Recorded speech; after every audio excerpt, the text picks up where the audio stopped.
ಊಟ ಮಾಡಿದ್ವಿ.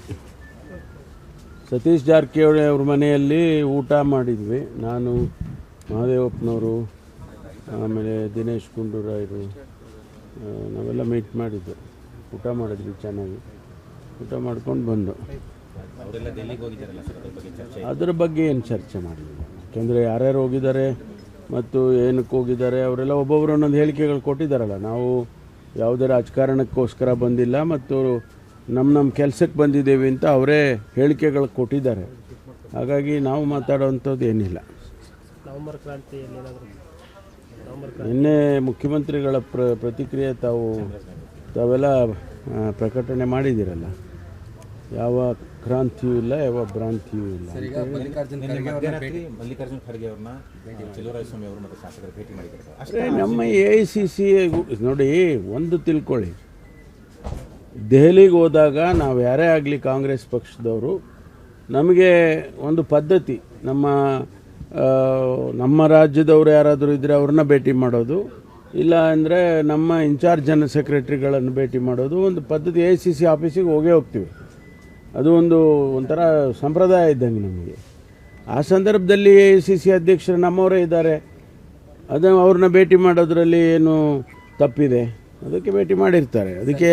ಅದಕ್ಕೆ ಬೇರೆ ಬೇರೆ ಅರ್ಥ ಕಲ್ಪಿಸೋ ಅಗತ್ಯ ಇಲ್ಲ. ಸರ್, 2.5 ವರ್ಷ ಆಗಿದೆ. ಈಗ ದಿಢೀರಂತ MLAಗಳು MLCಗಳು ದೆಹಲಿಗೆ ಭೇಟಿ ಕೊಡ್ತಾ ಇದ್ದಾರೆ, ಖರ್ಗೆ ಅವ್ರನ್ನ ಭೇಟಿ ಮಾಡಿದ್ದಾರೆ. ಹಾಗಾಗಿ ಒಂದಷ್ಟು ಬೆಳವಣಿಗೆಗಳಾಗ್ತಾ ಇದೆಯಾ ಅಂತ ಊಹಾಪೋಹಗಳು ಭಾಳ ನಡೀತಾ ಇದೆ. ಈಗಾಗಲೇ ನಾನು ನಿನ್ನೆ ಕೂಡ ಪ್ರತಿಕ್ರಿಯೆ ಮಾಡುವಾಗ ಹೇಳಿದ್ದೇನೆ, ಯಾವುದೇ ತೀರ್ಮಾನ ಹೈಕಮಾಂಡಿನವರು ಮಾಡೋದು ಬಿಟ್ಟರೆ ಯಾರೂ ಸ್ಥಳೀಯವಾಗಿ ತೀರ್ಮಾನಗಳು ಮಾಡೋದಿಲ್ಲ. ಹೈಕಮಾಂಡ್ ಇಲ್ಲಿವರೆಗೂ ಯಾವುದನ್ನು ಕೂಡ ನಮ್ಗೆ ಯಾರಿಗೂ ಅಧ್ಯಕ್ಷರಿಗಾಗ್ಬೋದು ಅಥವಾ ಮುಖ್ಯಮಂತ್ರಿಗಳಿಗಾಗ್ಬೋದು ಏನಾದರೂ ಕೂಡ ಅವ್ರು ಹೇಳಿದರೆ ಅದು ಅಧಿಕೃತ ಆಗುತ್ತೆ. ಬೇರೆ ಬೇರೆ ಎಲ್ಲ ಈಗ ನಾನು ಮಾತಾಡೋದು ಅಧಿಕೃತ ಆಗೋದಿಲ್ಲ. ಸರ್, ಈಗ DK ಶಿವಕುಮಾರ್ ಅವರು ಮೊನ್ನೆ ಒಂದು ಮಾತು ಹೇಳಿದ್ದಾರೆ, ಪದತ್ಯಾಗದ ಮಾತನ್ನು ಹಾಡಿರುವಂಥದ್ದು. ಈಗ ಭಾಳಷ್ಟು ಚರ್ಚೆ ಆಗ್ತಾ ಇದೆ ಸರ್ ಕಾಂಗ್ರೆಸ್ ಪಾರ್ಟಿನವರು. ಬಟ್ ಸಿದ್ದರಾಮಯ್ಯನವರು 17ನೇ ಏನು ಬಜೆಟ್ ಏನಿದೆ ನಾನೇ ಮಂಡಿಸ್ತೀನಿ ಅಂತ ಹೇಳಿದ್ದಾರೆ. ಬಟ್ DK ಶಿವಕುಮಾರ್ ಅವರು ಪದತ್ಯಾಗದ ಮಾತನ್ನು ಆಡ್ತಾ ಇದ್ದಾರೆ. ಒಂದಷ್ಟು ಗೊಂದಲ ಇದೆಯಾ ಸರ್ ಕಾಂಗ್ರೆಸ್ ಪಾರ್ಟಿನಲ್ಲಿ? ಯಾವ ಗೊಂದಲನೂ ಇಲ್ಲ. ಆ್ಯಸ್ ಆನ್ ಟುಡೇ ಮುಖ್ಯಮಂತ್ರಿಗಳು ಸ್ಪಷ್ಟವಾಗಿ ಹೇಳಿದ್ದಾರೆ, ನನಗೆ 5 ವರ್ಷ ಅವಕಾಶ ಕೊಟ್ಟಿದ್ದಾರೆ. ನನ್ನ ಮಾತನ್ನು ಕೂಡ ಇವತ್ತು ಮಾಧ್ಯಮದಲ್ಲಿ ಬಂದಿದೆ. ಅದು ಒಂದು ಭಾಗ. ಆದರೆ ಯಾವುದೇ ವಿಚಾರದಲ್ಲಿ ಹೈಕಮಾಂಡ್ನವರು ತೀರ್ಮಾನ ಮಾಡ್ತಾರೆ. ಹೈಕಮಾಂಡ್ ಬಿಟ್ಟು ನಮ್ಮಲ್ಲಿ ಏನೂ ನಡೆಯೋದಿಲ್ಲ. ನಾವು ಯಾರೇ ಏನು ಹೇಳಿಕೆ ಕೊಟ್ಟರೆ ಏನೂ ನಡೆಯೋದಿಲ್ಲ. ಬೇರೆ ಏನಾರ ಕೇಳಿ ಅದು ಬಿಟ್ಟು ಎಲ್ಲ ಬೇರೆ ಹೈಕಮಾಂಡ್ನವರು, ನಾ ಹೇಳಿದ್ನಲ್ಲ, ಗೊಂದಲ ಇದ್ದರೆ ಹೈಕಮಾಂಡ್ನವರು ನೋಡ್ಕೊಳ್ತಾರೆ. ಹೈಕಮಾಂಡ್ನವ್ರಿಗೆ ಗೊತ್ತಿಲ್ಲದೆ ನಡೆಯುತ್ತಾ ಯಾವುದಾದ್ರೂ? ಅವರು ಗಮನಿಸ್ತಾರೆ. ಯಾವ ಸಂದರ್ಭದಲ್ಲಿ ಅವರ ಇಂಟರ್ಫಿಯರೆನ್ಸ್ ಆಗಬೇಕು ಇಂಟರ್ಫಿಯರ್ ಆಗ್ತಾರೆ. ಈಗ ಅದರ ಅಗತ್ಯ ಇಲ್ಲ ಅಂತೇಳಿ ಅವ್ರಿಗೆ ಗೊತ್ತಿದೆ. ಹಾಗಾಗಿ ಅವರು ಯಾವುದಕ್ಕೂ ಪ್ರವೇಶ ಮಾಡಿಲ್ಲ. ಈಗಾಗಲೇ ನಮಗೆ ಭಾಳ ಇಂಪಾರ್ಟೆಂಟ್ ಲೀಡ್ಸ್ ಸಿಕ್ಕಿದೆ. ಅದನ್ನು ನಾನು ಯಾವುದೋ ಹೇಳೋದಕ್ಕೆ ಬರೋದಿಲ್ಲ. ಯಾಕೆಂದರೆ ಅವರಿಗೆ ಗೊತ್ತಾದರೆ ಮಾಧ್ಯಮದಲ್ಲಿ ನಾವೆಲ್ಲ ವಿಷಯ ಹೇಳಿದಾಗ ಅವರು ಎಚ್ಚರ ಆಗ್ತಾರೆ. ಅದಕ್ಕೋಸ್ಕರ ನಾನು ಯಾವುದನ್ನು ಹೇಳೋದಕ್ಕೆ ಹೋಗೋದಿಲ್ಲ. ಅವರನ್ನು ಆದಷ್ಟು ಶೀಘ್ರವಾಗಿ ಹಿಡಿದಾಕ್ತೀವಿ.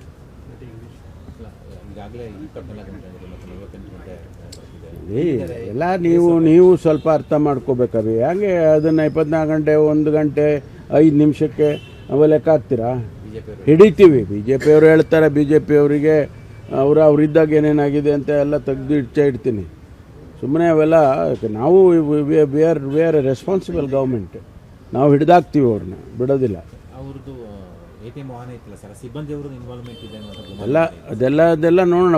ಒಂದು ಸಾರಿ ಅವರಿಗೆ ಹಿಡಿದ ಮೇಲೆ ಎಲ್ಲ ಹೊರಗಡೆ ಬರುತ್ತಲ್ಲ, ಪ್ರತಿಯೊಂದು ವಿಚಾರನೂ ಕೂಡ ಆಚೆ ಬರುತ್ತೆ. ಅದು thank you.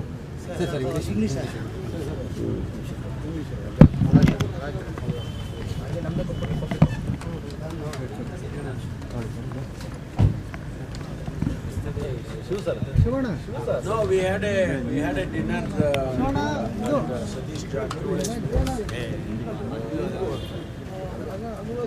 No political discussions happened. And we also discussed about our departments, because because of the Alamaty approval. It's also mentioned in the cabinet that all other departments have to tighten their belt not to spend money so that the almighty dam is to be taken up. So that these kind of discussions, generally we had discussions. There was no specific political discussions happening.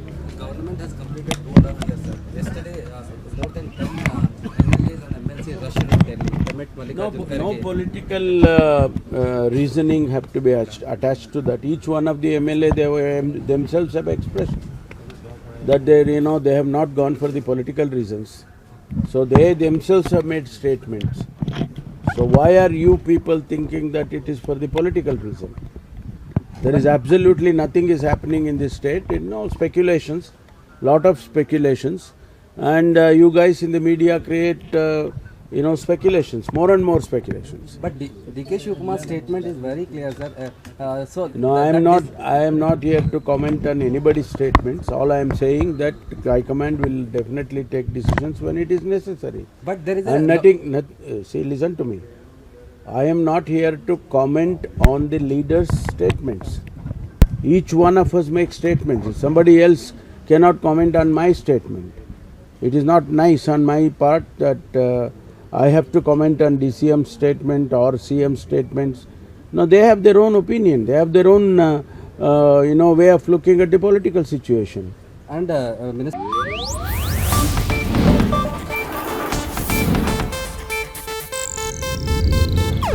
ಇದು Asianet news network ಪ್ರಸ್ತುತಿ.